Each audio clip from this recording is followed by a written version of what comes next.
is a video on superdeterminism. This video suggests the mathematics on your screen literally tells us what to think of this video, how we should respond to it, and what it means for our lives. That is a bold claim that this video shall explain. A majority, 36% of all physicists, believe in the Copenhagen interpretation of quantum mechanics.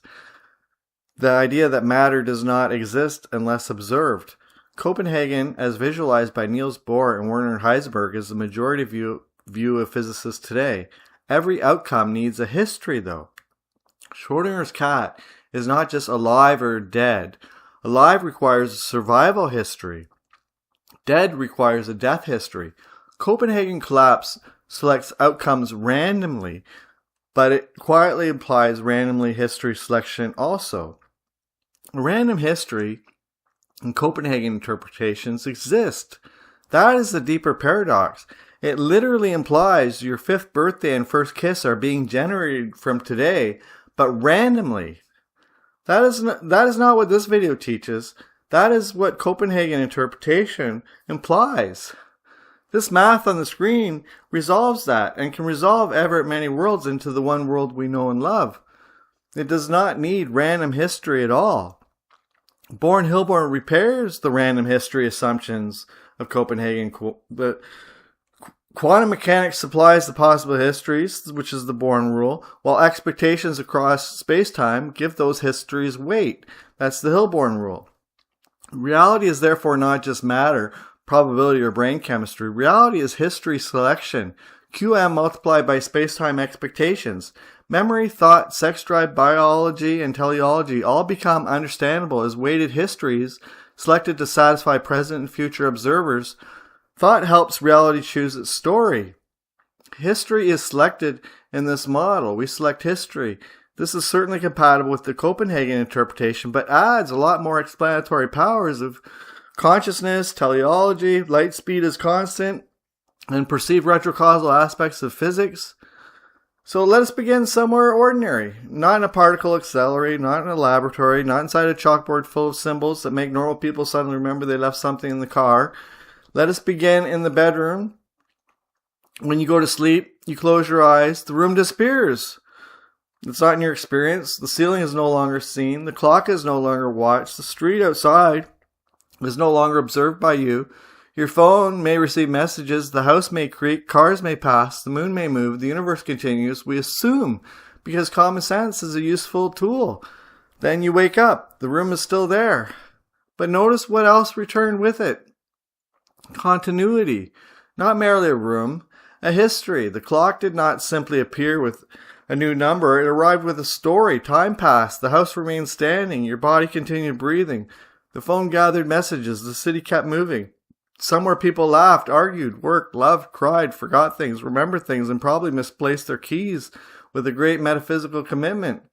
When you open your eyes in the morning, the world does not merely reappear as a picture. It reappears with a continuous history. And that is where this math begins, because the real question in quantum mechanics is not simply, what outcome did we observe?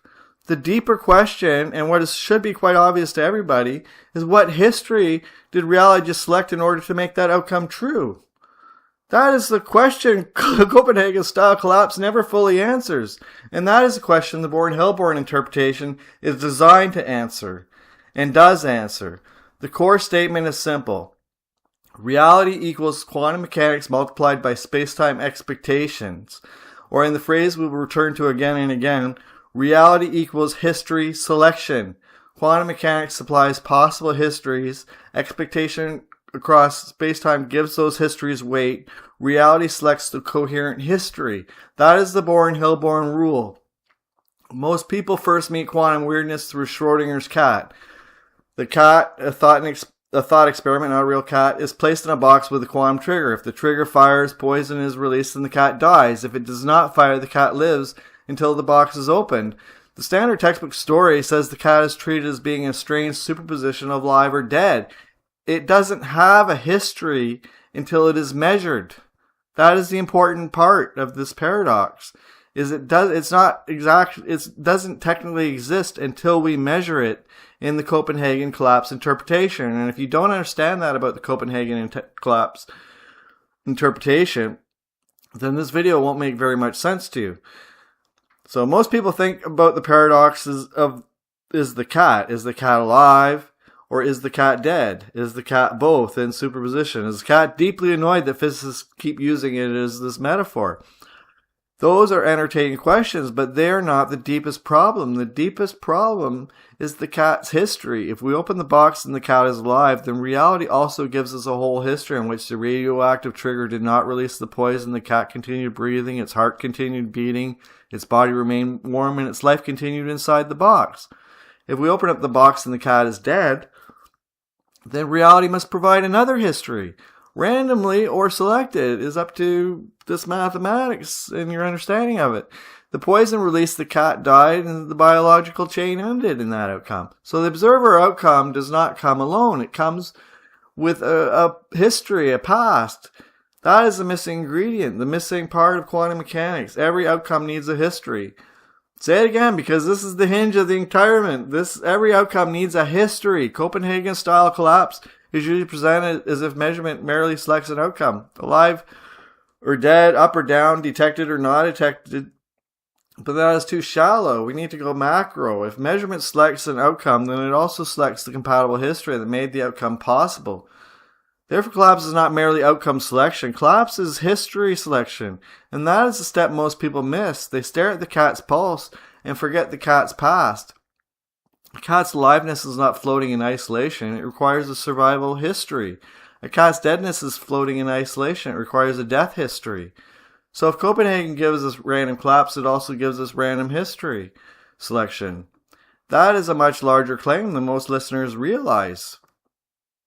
Now let us leave the cat in peace for a moment. We have troubled that animal enough. The box is not only a box. Your bedroom is a box. Your car is a box. A closed door is a box. A phone before the message arrives is a box. A friend who leaves your sight becomes relative to your experience in a kind of a box. And every time you blink, the visible universe disappears into a box and then returns when you measure. Please do not misunderstand this. I'm not saying the universe vanishes like a cheap magic trick every time you blink. That would make driving too adventurous. The point is subtler. Every time experience updates, the world returns not merely as an image, but as a continuous world with a past and history attached. You blink, the room returns. But it returns with a new history. The chair remained there, the light kept shining, the conversation continued, the car ahead moved a little. The world did not simply flash back as a painted scene. It arrived with continuity. In ordinary life we take this for granted. In a collapse-based interpretation of quantum mechanics, we should not, because if reality becomes definite through measurement, observation, interaction, or collapse, then each definite moment must come with a compatible history. That means the real paradox of Schrodinger's cat is not locked in the laboratory. It is everywhere. Every definite present requires a definite past. Every observation demands a history. Every world that appears must come with a story explaining why it appears this way. This is why history selection is the key. Now let us ask the uncomfortable question. If Copenhagen-style collapse says reality selects outcomes randomly according to the Born rule, then what happens to those histories attached to those outcomes? If the cat's life or death is selected randomly, then the cat's compatible past is also selected randomly. Extend that logic. Your memories, your 5th birthday, your first kiss, the smell of summer grass, your parents laughing in the kitchen, a baseball game, a beach, a scar, a song, a humiliating haircut that your family still pretends was cute at the time.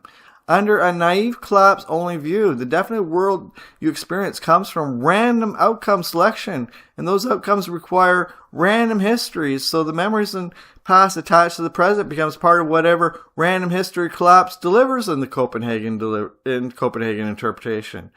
And that's not a small implication. It means the Copenhagen is not merely saying the cat becomes alive or dead. It is saying, or at least implying, reality gives you a definite history when the outcome becomes definite. But that gives you random. And if the collapse is random, then history is riding on blind probability. That is philosophically very underpowered. That is a cosmic slot machine with family photos. Bohr-Hilborn, this math says no. It says what we select the one world that we know and love. We select our history that aligns with our present. Reality is not merely a random outcome. The past changes to fit the present. People who manifest see this. A song on the radio, how did it come on without changing the past? Reality is expectation-weighted history selection. Here is the repair. The Bohr rule is the normal quantum rule. It tells us how quantum possibilities are weighted. It gives the standard probability structure of possible outcomes. The Hilborn rules adds expectation across space-time, even the future. So the Hilborn rule says reality equals the Bohr rule multiplied by the Hilborn rule. Or in plain language, quantum possibility multiplied by space-time expectation selects the one history we experience. The Bohr rule gives the possible histories. The Hilborn gives the expectation weight, the weighted observer collapse, WOC. Together, they select the coherent world. This is not meant as decoration on quantum mechanics. This is meant as the missing explanatory principle of quantum mechanics. This finishes quantum mechanics, this mathematics. Copenhagen says collapse happens. Bohr-Hilborn asks, what history did collapse select and why this one? Copenhagen says the result is selected randomly. Bohr-Hilborn says the selected history is weighted by expectation across the whole space-time structure, including future expectation. This is why the equation has enormous explanatory power. It turns collapse from a mysterious random event into a history selection mechanism. At this point, materialists may begin to feel the furniture moving. That is expected. Many people think science means materialism. It does not. Science means disciplined explanation, evidence, prediction, coherence, and revision when better models appear. Materialism is one metaphysical interpretation of reality. It is not science itself wearing a crown. Quantum mechanics already damaged the simple materialist picture. It did not destroy matter as a useful concept, but it did damage the idea that matter is merely little hard stuff sitting there with all properties definite whether measured or not. Because that's simply not true. It only gives paradox. Quantum theory tells us possibility is fundamental in our universe. Measurement matters. Context matters. These paradoxes matter. Observer-system relations matter. The exact interpretation is debated, but the old billiard-balled universe has already left the building. So Bohr-Hilborn does not begin by asking people to believe in fantasy. It begins with a serious physics problem. If collapse selects an outcome, and every outcome needs a history, then collapse must select history. Once you see that, the question becomes very obvious. And what weights the selected history? Bohr-Hilborn answers. Space-time expectation. Now let us bring in memory. Most people assume memory is stored in the brain. And to be fair, the brain obviously matters. Damage the brain and memory expression changes. Stimulate the brain and memories may be affected. Sleep, chemicals, injury, aging, trauma, all of these influence memory. So we're not pretending the brain is irrelevant. That's silly. The question is whether the brain is the ultimate warehouse of memory. It's too small. Brain body is too small for the temporal mechanics spoken of in this equation. The standard assumption says memory is stored locally in the brain like files on a hard drive. Your childhood is supposedly tucked into neural patterns. Your grandmother's somewhere in the tissue. Your 5th birthday is folded into synapses, possibly beside the lyric to a terrible song you cannot forget. Bohr-Hilborn asks a different question. If reality is selected history, then memory may be better understood as relationship to that selected history. The brain is the interface. The brain is the tuner. The brain is the filter. But the past itself is not inside the brain. The brain is inside the selected history. Think of a radio. If the radio breaks, the music stops. That proves the radio is necessary for hearing the music through that device. It does not prove that the singer lived inside the radio. If the brain is damaged and memory expression changes, that proves the brain is necessary for normal access and expression. It does not automatically prove the brain is the final storage location of all remembered history. In the Bohr-Hilborn mathematics, memory is the present observer state accessing a selected past. Memory is not merely storage. Memory is connection. Memory is the present self touching the selected history that made the present self possible. This is a very different model of consciousness, and it follows naturally once we admit that collapse is history selection. Now we come to thought. Under materialism, thought is often treated as brain activity, neural firings, chemistry, computation, biological processing. Again, partly correct. The brain participates. But Born-Hilborn says thought is more than local neural exhaust. Thought is expectation pressure weighted by a future that we have to attain from this weighted pressure. A thought points towards a possible history from the future. A desire says, let this happen. A worry says, let this not fail. A fear says, this bad history may come. A hope says, this good history may come. A repeated thought adds weight. An emotional thought adds more weight. A shared thought becomes collective weight. A disciplined thought becomes a stable tendency of history selection. This is what weighted observer collapse means. WOC, the Born-Hilborn framework. Thought does not merely observe reality. Thought participates in weighting histories. That does not mean every passing thought commands the universe. That's silly. If a person thinks dragon, a dragon does not politely appear in the driveway, although that would improve some of the neighborhoods. A thought is not omnipotent. A thought is a weight. A thought is a vote. A strong thought is a heavier vote. A repeated thought is a campaign. A shared thought is a coalition. A terrified thought is unfortunately still a vote. That is why worry matters. Worry is not harmless imagination. Worry is expectation of a feared history. Used properly, worry becomes caution. Used badly, worry rehearses disaster. The mind is not simply generating private cartoons. The mind is adding weight to the collective. Born-Hilborn therefore explains thought as part of the mechanics of collapse. Thought is not outside physics. Thought is expectation weight inside history selection driven by physics. Now let us return to ordinary life, because the best way to understand high physics is sometimes just to walk into an ice cream shop. A boy enters an ice cream shop. He thinks he wants dessert. He is mistaken. He has entered a possibility field. Chocolate, vanilla, strawberry, pistachio, mint, and the girl at the counter are all choices, but the real branching is not flavor. The real branching is timing, courage, embarrassment, conversation, memory, romance, and maybe ancestry. At the counter stands a girl choosing strawberry. The boy sees her. Desire appears. I hope she notices me.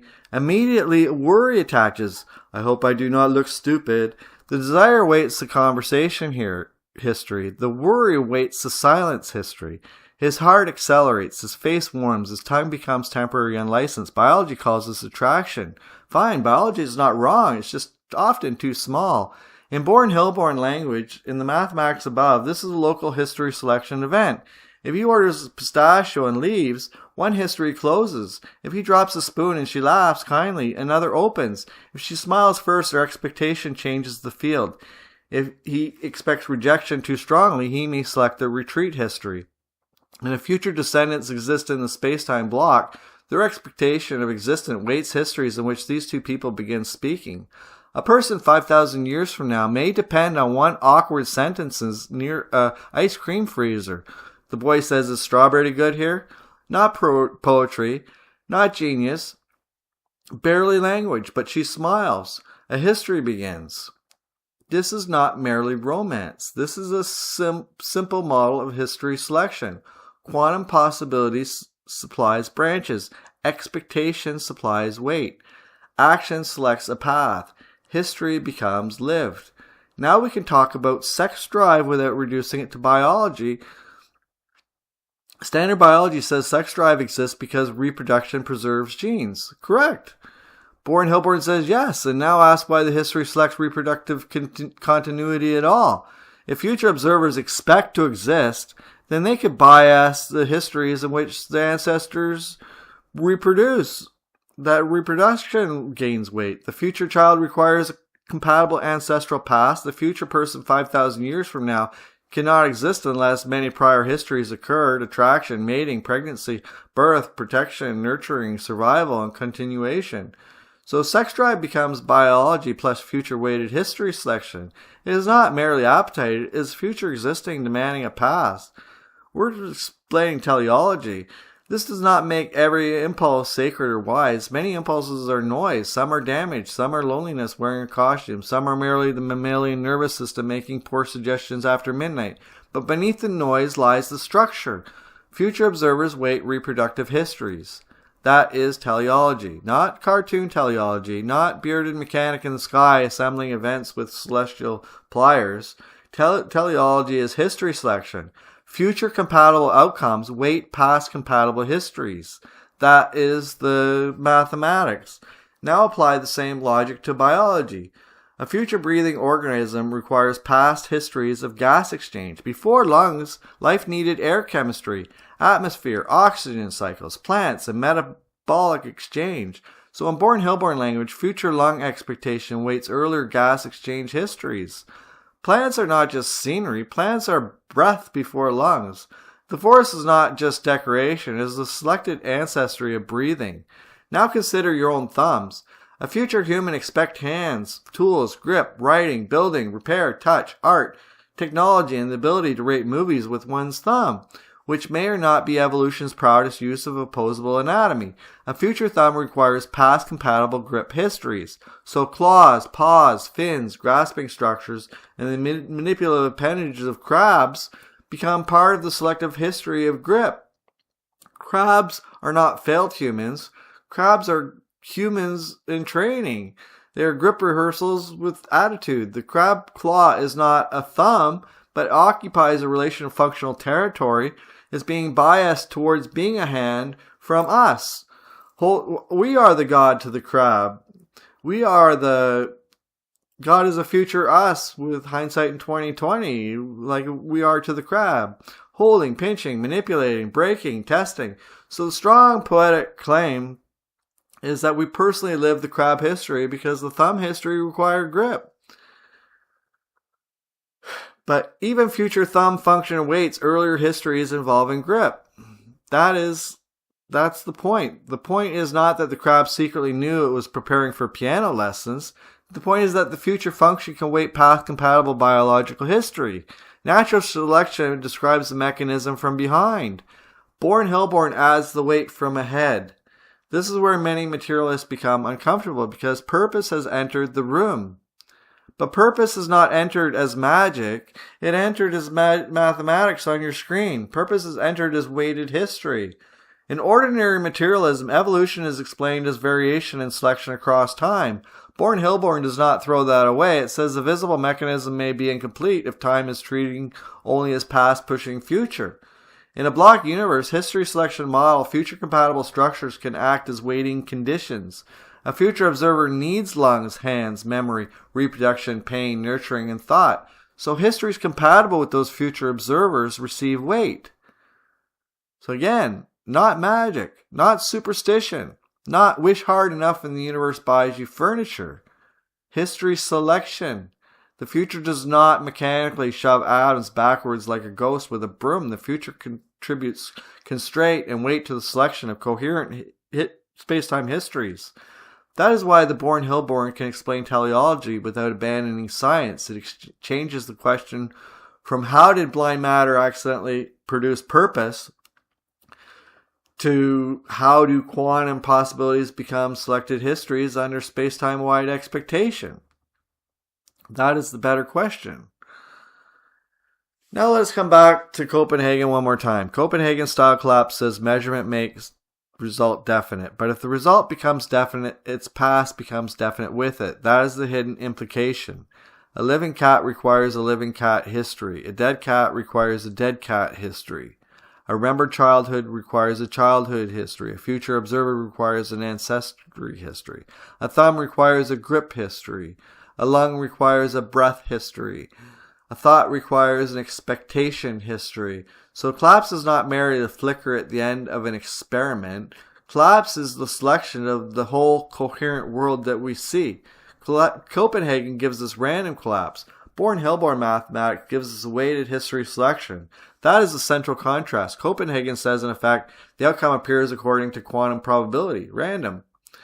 Bourne-Hilborn says the outcome appears with a history, and that history is selected by quantum possibility multiplied by spacetime expectation.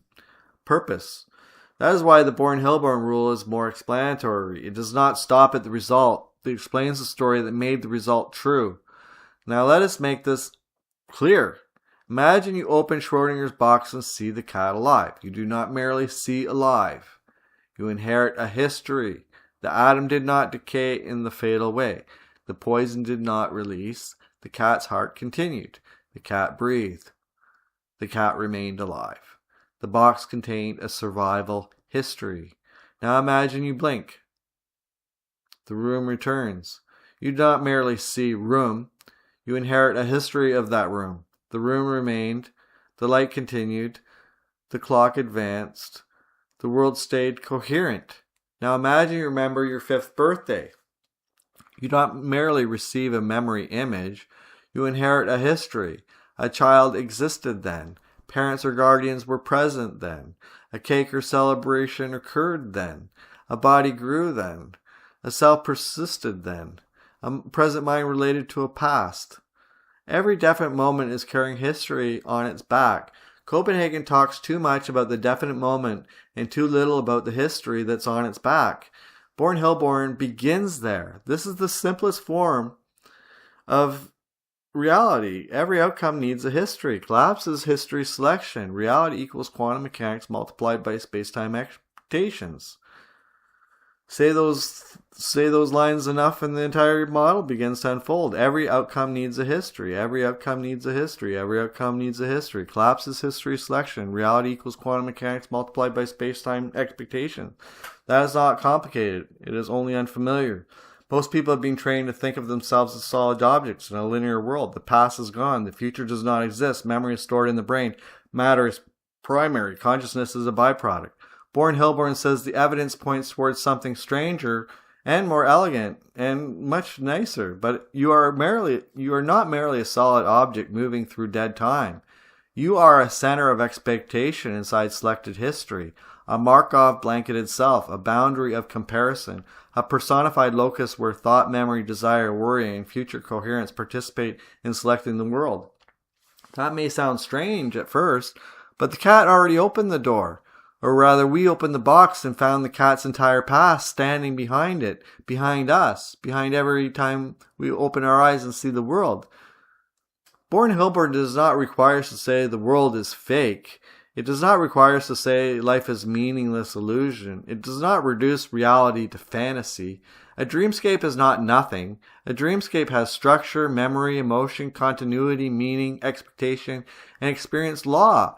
Through registration. Our world is vastly more stable, coherent, shared, mathematical, and resistant than an ordinary dream because of that vast amount of registration. So do not hear mind-like and think flimsy or dream. Mind can be lawful. Mind can be mathematical. Mind can be structured. Mind can be physics. This physics. The claim is not that reality is imaginary. The claim is that reality is selected through expectation-weighted quantum history. That's quite a different claim. Now, why does this matter? Because if reality is history selection, then consciousness is no longer a side effect waiting for permission to exist. Consciousness becomes part of that selection mechanism. A thought is not simply a brain event. It is an external waiting event. Memory is not simply a storage event. It is an external relation to selected history. Sex drive is not simply appetite. It is an external future observer's waiting ancestral continuity. Pain is not merely suffering. It is survival-weighted branch correction. Love is not merely chemistry. It is shared expectation stabilizing a future history. Fear is not merely emotion. It is expectation of a feared branch. Worry is not merely private misery. It is rehearsal weighted applied to unwanted future. Hope is not naive. It is discipline waiting of coherent possibilities. Faith in this model is not pretending. Pretending says the stove is hot. Faith says the burned hand can heal. This is the mechanics of thought. This is the weighted observer collapse, WOC. Thoughts weight histories. Observers weight histories. Collective expectation weights histories. Future compatible histories become more coherent. Reality selects. The story we will eventually write should make this listener feel this before they argue with it. This should feel intuitive to you. This is why we begin with waking up, blinking in ordinary continuity. Then we show the cat. Then we reveal the missing history. Then we expose Copenhagen's weakness. Then we introduce Born-Hilborn as the repair. Then we can move to memory, then thought, then biology, then teleology, then the final conclusion. You are not merely inside reality. You are one of the places reality selects itself to be. So the speech is, the outcome needed a history, and that was obvious. That was the goal. So we're not trying to insult Copenhagen. We're not trying to drown out the old physics. We're trying to update it. We're trying to make the logic so clean that rejecting it requires some effort. So let us summarize the model in spoken mathematics. The Born rule gives quantum possibility. The Hilborn rule gives space-time expectation. Together they produce history selection. Quantum mechanics alone gives possible outcomes, but outcomes require histories. So reality must select histories. Copenhagen leaves that selection random. Born-Hilborn adds expectation across space-time as the weighting principle. Therefore, reality is not merely matter. Reality is not merely probability. Reality is not merely brain chemistry. Reality is not merely blind evolution. Reality is selected history, period. And selected history is quantum possibility multiplied by space-time expectation. That sentence is the bridge between physics, consciousness, memory, teleology, and life. This equation tells you what to think of this video. Now let us close where we began. You wake up. The room is there. The world is there. Your memories are there. Your body is there. Your past is there. The future waits not as nothing, but as expectation, pressure, possibility, and even demand. You blink. The universe still returns, but it does not return empty. It returns with a new history, an updated history. That is the secret hidden inside Schrodinger's box. The cat was never the lesson. The cat was just the doorway. The real lesson is that every definite world must arrive with a past that makes it coherent. Copenhagen gives us random collapse. Born-Hilborn gives us weighted history selection. And once you understand history selection, the equation becomes simple. Reality equaled quantum mechanics multiplied by space-time expectations. Or shorter, reality equals history selection. History selection. Every outcome needs a history. Collapse is history selection. Reality is quantum possibility weighted by expectation across space-time. That is the Born-Hilborn rule, and if this model is correct, then thought is not accident inside the universe. Thought is one of the ways the universe selects its history. History can be selected using this mathematics, and not only can it be, it has tremendous explanatory power, so much so that it's Copenhagen, pilot wave, and many worlds that need to defend themselves better.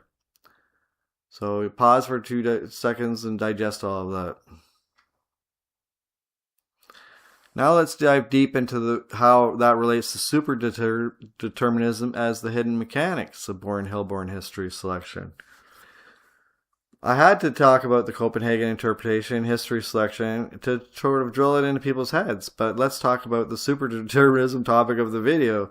Imagine Alice standing in a laboratory about to choose a detector setting in a Bell experiment. She believes she is making a free choice. A machine flashes, dial turns, a particle is measured, and result appears. Standard physics treats her setting as independent from the particle, as though Alice briefly became a tiny goddess outside the universe. Charming but suspicious. Alice is a brain, a body, a lab, a history, a random number generator, a grant deadline, and possibly terrible coffee, or worse, the absence of. And none of that is outside of reality. Born-Hilborn asked the Alice question, what if Alice's choice, the particle state, the detector's response, and the future record are not separate events, but one coherent history being selected? She's in the experiment, to avoid the Frobisher-Renner paradox.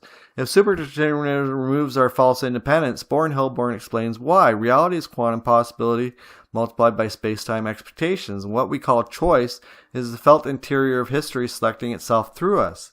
It is the superdeterminists who want a mechanism for thought action within physics, and it's on our screens.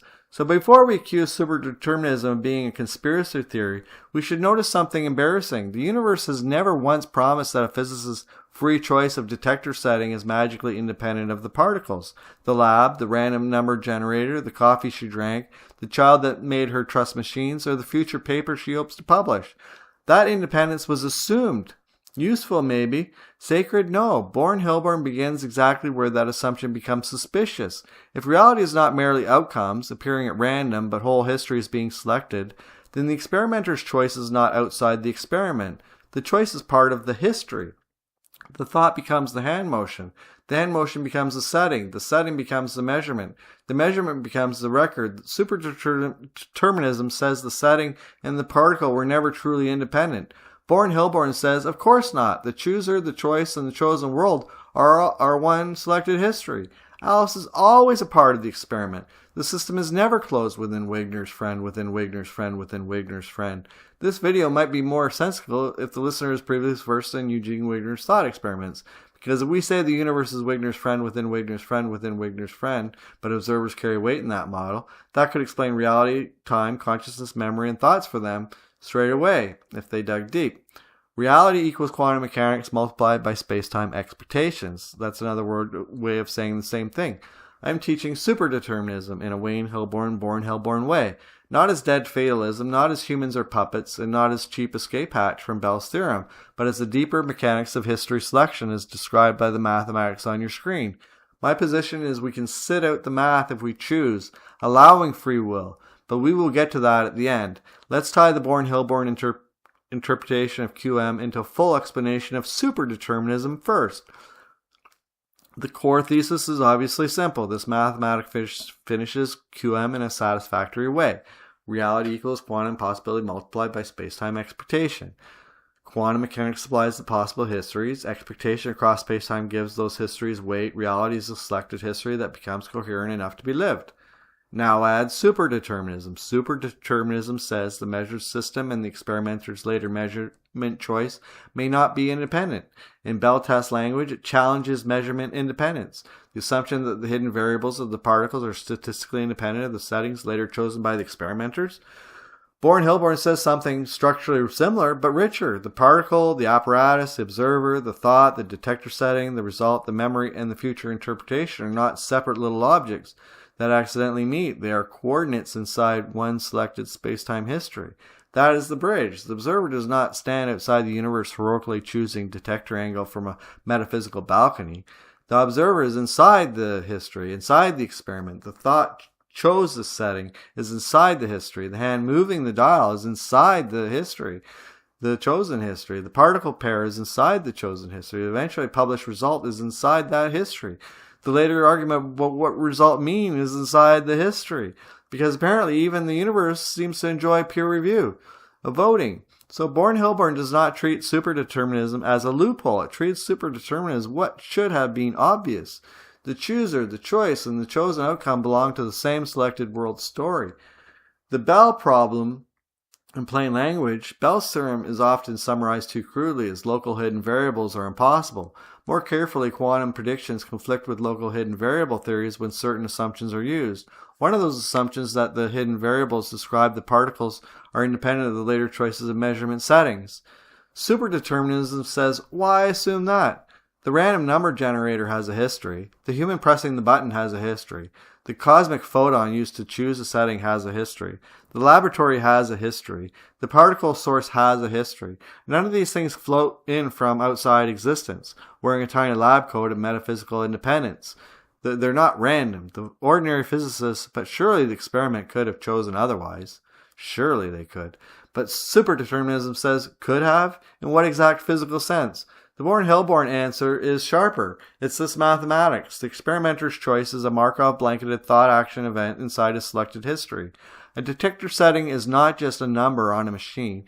It is a thought becoming an action, becoming an apparatus state. It is a mind entering measurement.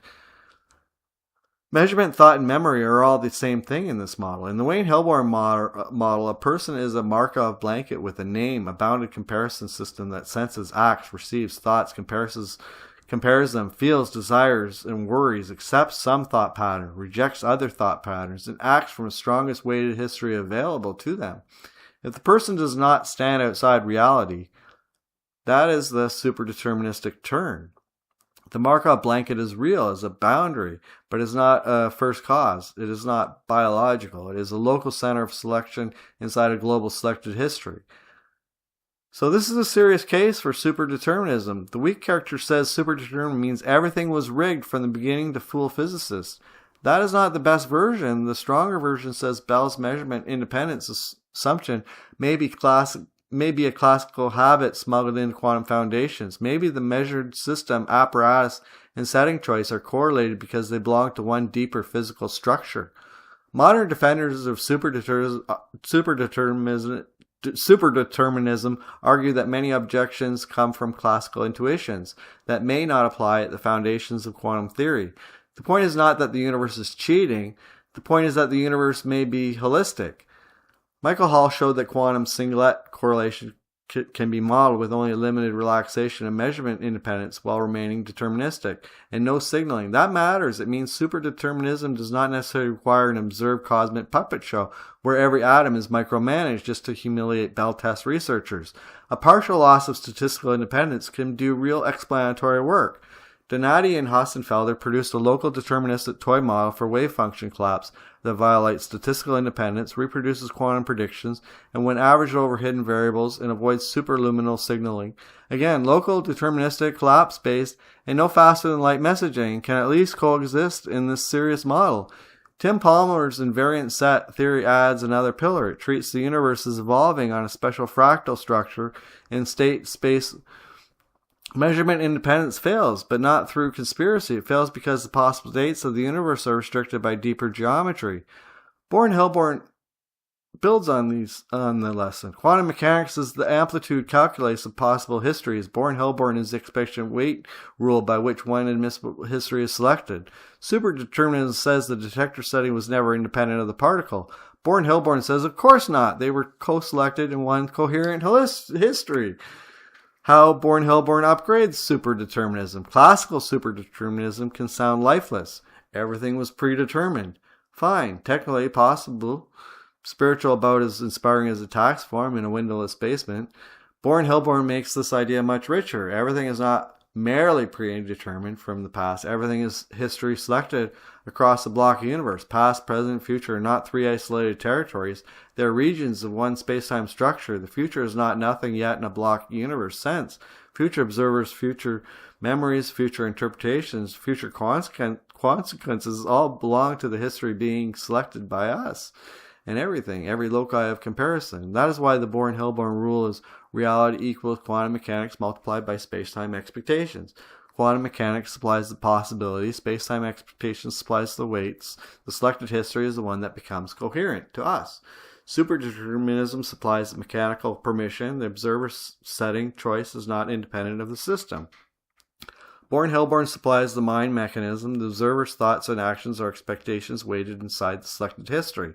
So the detector setting in a Bell experiment is just one example of a broader rule. Every action is a setting selection. Choosing a detector angle is a setting selection. Choosing a sentence is a setting selection. Choosing to forgive or retaliate is a setting selection. Choosing to feed, worry, or discipline, it is a setting selection. Choosing whether to order strawberry ice cream and speak to the girl at the counter is a setting selection. Even dessert can become metaphysics when handled by mammals with with hormones and poor timing. The action is not independent of the history. The action is one way the history selects itself through the Markov blanket. Collapse-based reality as determinism in reverse. Here is the useful phrase. Collapse-based reality looks like determinism, but in reverse. Ordinary determinism says the past pushes the future. Born-Hilborn says the selected future also helps determine which past-compatible history becomes real. The future biases the past. The future already exists and biases the past to lead to it. That does not mean crude time travel. It does not mean someone walks into yesterday and rearranges the furniture. It means histories are selected as whole, entire structures. The future is part of the selected constraint. A future measurement demands a compatible past. A future observer demands compatible logical history. A future memory demands compatible lived history. A future child demands a compatible reproductive line. A future cat expecting milk, with the imperial seriousness only cats can manage, demands a universe in which mammals, bulls, hands, thumbs, grass, stars, and milk can appear. The cat is not consciously writing cosmology, but its expectation is a local expression of a vast selected history that it helps create. In this view, determinism is not merely past to future machinery. It is a global, consistently operation. The past must fit the future must fit the past. The present is where the fit is experience's choice. That is superdeterminism made conscious. Mind is timeless in the Born Hillborn. But we say mind is timeless in Born Hillborn. We do not mean your everyday personality floats around like a clipboard. We mean that mind, expectation, memory, and observer weight are not trapped inside a single local now in the simplistic materialistic sense of the word. Mind is not merely local brain secretion. Mind is relation across selected history. Mind is not merely a stored file in brain tissues. The brain matters. It filters, tunes, and expresses. Damage to the brain and memory expression changes. But in this model, memory is access to selected history, not a tiny movie stored in meat. Expectation is also not merely private psychology. It is weighted pressure. A thought points towards a possible history. A repeated thought adds weight. An emotional amplified thought adds more. A shared thought becomes collective weight. A disciplined thought becomes stable selection tendency. This is why Born Hillborn can speak to superdeterminism better than dry hidden variable models can. Superdeterminism says hidden variables and settings are correlated. Born Hillborn asks, what is a setting? At the human level, a setting is often a thought that became an action. The thought, turn the dial this way, becomes the hand motion. The hand motion becomes the apparatus setting. The setting becomes the measurement context. The context becomes the outcome. The outcome becomes the record. The record becomes memory. The memory becomes future expectation. And enough memory creates a registry that makes our world global consistency. That whole chain is one selected history. The Bell experiment as one selected history. Imagine Alice and Bob in a Bell experiment. Each has a detector. Each chooses a setting. Each receives a result. Later, the results are compared. The ordinary story says particles are emitted. Alice and Bob freely choose settings, and the outcomes violate Bell's inequalities. The superdeterminist says the particle variables and measurement settings were never statistically independent. The Born Hillborn version says the entire experiment is one selected history. That selected history includes the particle source, hidden variables, detector settings, Alice's body state, Bob's body state, random number generators, laboratory conditions, thoughts that made the settings seem natural, results, records, and the future explaining them, and people in 500 years reading those papers if they still exist. Alice and Bob are not fooled. The universe is not cheating. There is no conspiracy. A conspiracy requires separate agents secretly coordinating. In Born Hillborn superdeterminism, there are no independent modules secretly colluding. There is one coherent history selecting itself through its parts using the mathematics on your screen. Asking whether the particle conspiracy with the detector setting is like asking whether chapter 1 of the novel conspired with chapter 12. They belong to the one coherent story. The word conspiracy is a failure of imagination. The better word is coherence. Why no signaling survives? The obvious objection is if expectations weight reality, why can't I use thought to send faster than light messages? Because expectation is not a remote control device. No signaling says entanglement correlations cannot be used to transmit classical information faster than light. Quantum entanglement may create spooky-looking correlations, but those correlations cannot be controlled locally to send a message faster than light. Born Hillborn preserves this because the observer does not stand outside the history holding a steering wheel. Alice cannot say, I will force outcome 1 and send Bob a secret signal, because Alice's decision, Bob's result, the hidden variable apparatus, and later comparisons are all inside the experiment, all inside one selected history. Her thought is a weight. It is not a magic wand. It is a vote. Born Hillborn does not say, my thought commands distant particles. It says, my thought is one weight, a vote towards those particles where they are located. It is the difference between a serious interpretation and a cartoon, where this is the mathematics of reality. Superdeterministic models can violate statistical independence without allowing superluminal signaling. Born Hillborn says the same thing in history selection language. Expectation is not history weight, not signal control. Responsibility inside selected history. There's if thoughts and actions are inside the selected history, then humans are not ultimately responsible in the absolute blame-based sense. They did not choose their genes. They did not choose their parents. They did not choose their early nervous system. They did not choose the first languages that shaped their thoughts. They did not choose childhood wounds. They did not choose the culture that trained their desires. They did not choose the arrival of most thoughts. They did not choose the hidden structure of the universe. They did not choose the collapsed boundaries into which they were born. This is what superdeterminism says. The thought arrives. The Markov blanket person weighs it. But even the weighting system was shaped by prior history in the superdeterminism model. So the person is not the ultimate author of thought. The person is the local stage where thought becomes selected action. That is the ethical center. The person is not the ultimate author. The person is the local stage. This does not excuse harm. Do not make the beginner's mistake. If someone acts destructively, we do not say nothing matters. Let him continue. That is infantile fatalism, wearing a fake mustache and calling himself philosophy. Instead, the Hillborn superdeterminism says, a harmful history selected through this person now. The response must reweight the future towards something. Law, restraint, rehabilitation, education, mercy, shame, praise, therapy, moral instruction, protection, forgiveness, and consequences are all weighted mechanisms. So ultimate blame disappears, but functional accountability remains. No ultimate metaphysical blame. Yes, local causal participation. Yes, protective response. Yes, reweighting. No hatred disguises justice.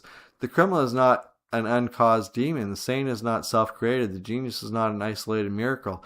The coward is not a medical physical failure. Each is a Markov blanket personification expressing weighted histories, biology, memory, pain, culture, desire, worry, trauma, expectation, future compatible pressures. This does not make good and evil meaningless. It makes them intelligible. Good is coherent history. Evil is destructive incoherence. Justice should not be revenge. Justice should be intelligent reweighting. A simple story of the mechanism. Picture a scientist setting up a Bell experiment. Her colleague says, make sure the settings are random. She uses a random number generator.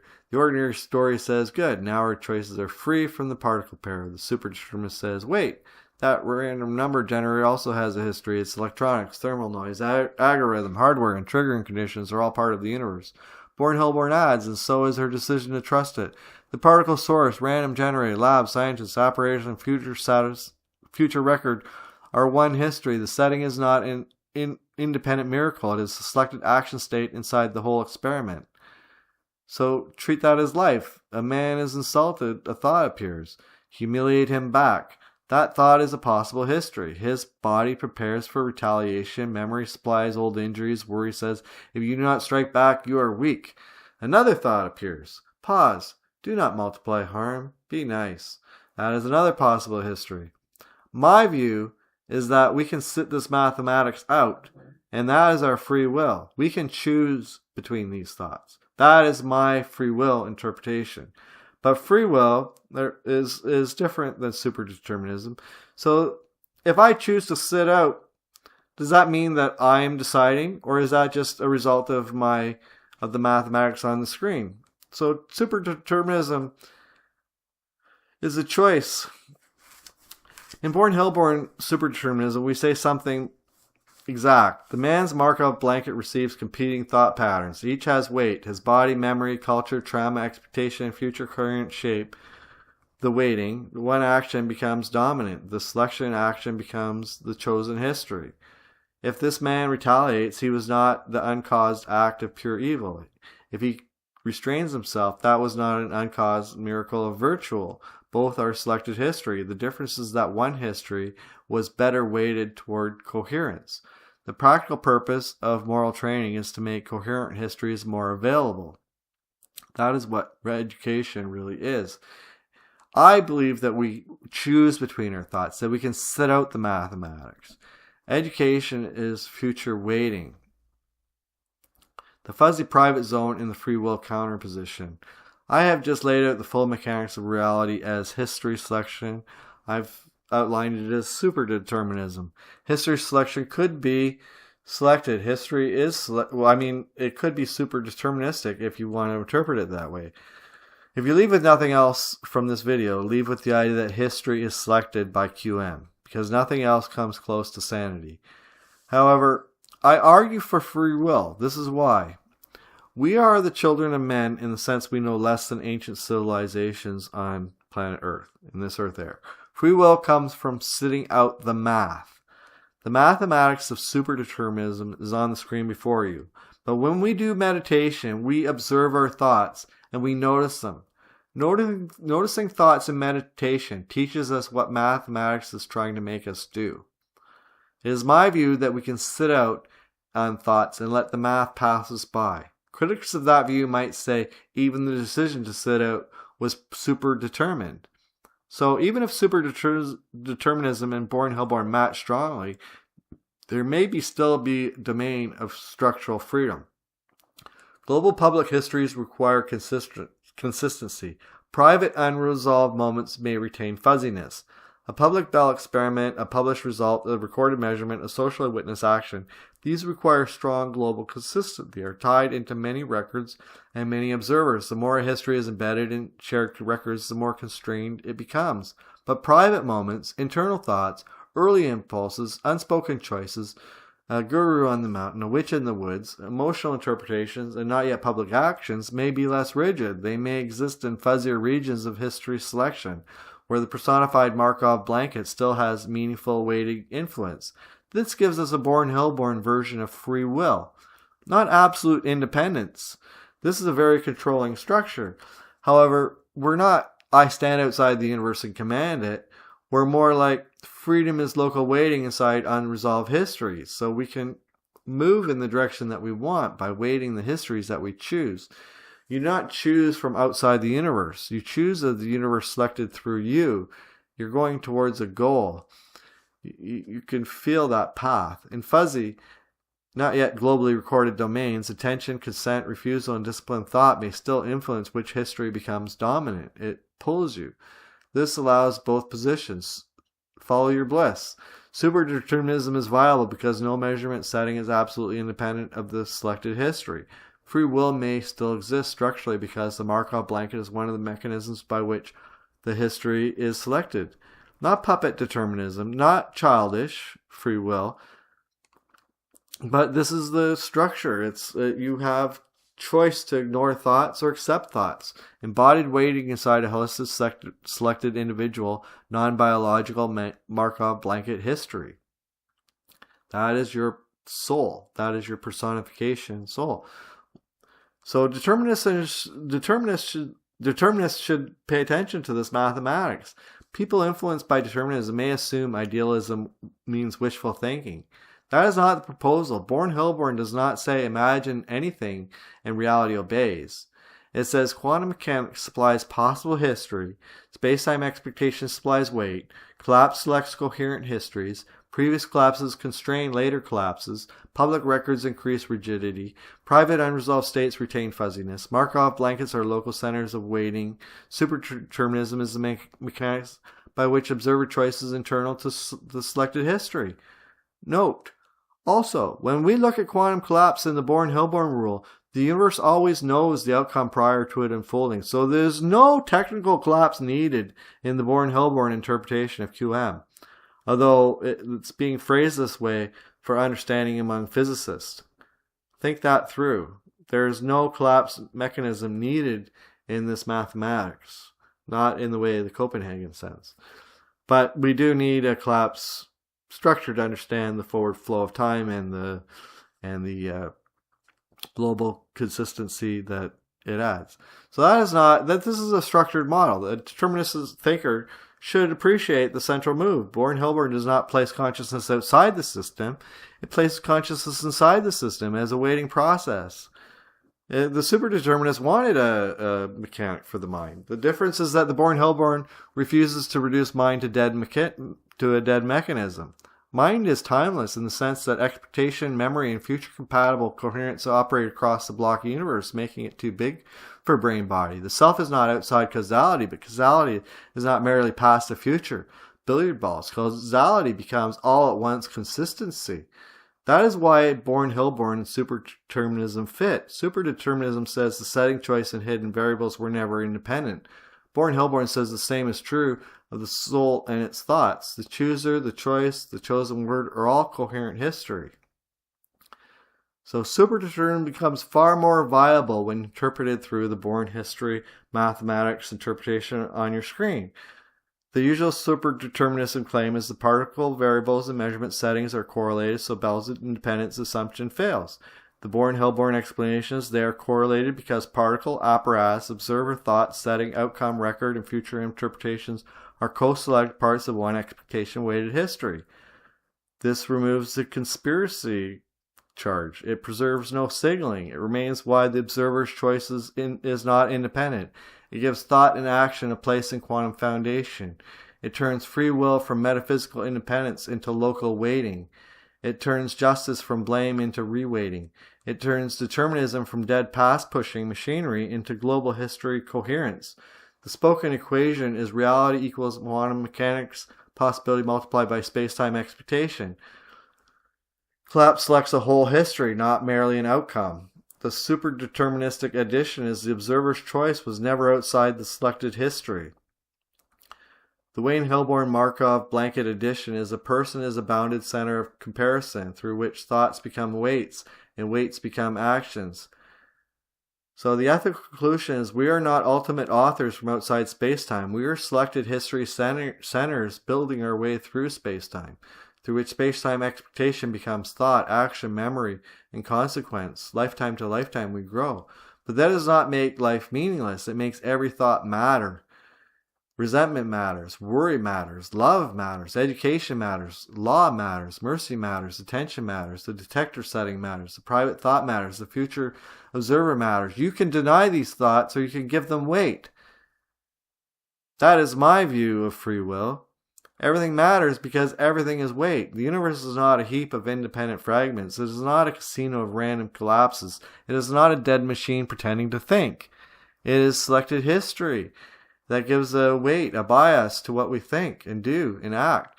And in the selected history, what we call choice is the felt interior of reality becoming coherent through us, through our actions, through our deeds. Maybe Buddha's desire to sit out thoughts, separate them. Look outside the math, or maybe the mathematics controlled him. That is what you must decide. I'm on the side of free will. The mathematics we see and experience can always look back on itself, reflect, and I can understand where the deterministic come from in this model. This video has fully explained the mechanics of reality itself and how it's all controlled by the mathematics on our screen. Free will is our ability to sit out and refuse to play, refuse to do the math. If you get a cruel or merciful thought, you are not required to act. You can choose non-action, or can you? So what would it be? You are a ladder, whatever your state. You are on a ladder, whatever your stage. My videos will help you climb that ladder by helping you choose a history more beneficial to. Namaste means I bow to the divine mathematics within you. Namaste. Be blessed. Blessed be.